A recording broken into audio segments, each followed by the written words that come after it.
नमस्कार दोस्तों, मैं हूं आपका दोस्त योगी। हम सुनाने वाले हैं गौतम बुद्ध और एक गरीब की कहानी। हमेशा दुखी रहने वाले लोग इसे जरूर सुने।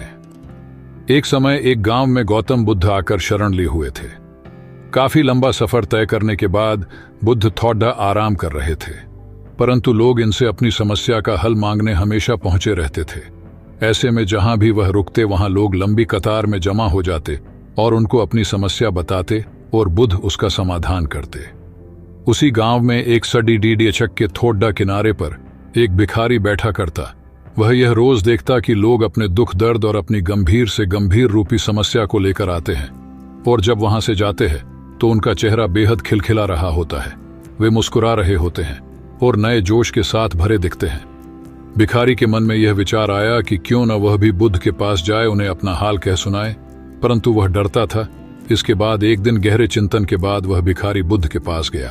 लोग लंबी लाइन में खड़े रहते और एक एक कर अपनी समस्या का समाधान लेकर वहां से चले जाते।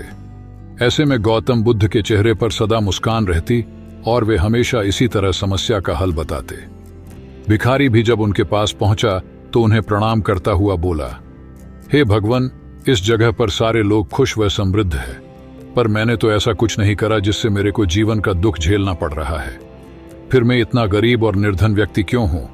इस पर बुद्ध बोले, तुम गरीब और निर्धन इसलिए हो क्योंकि तुमने आज तक सिर्फ मांगा है, किसी को कुछ दिया नहीं है।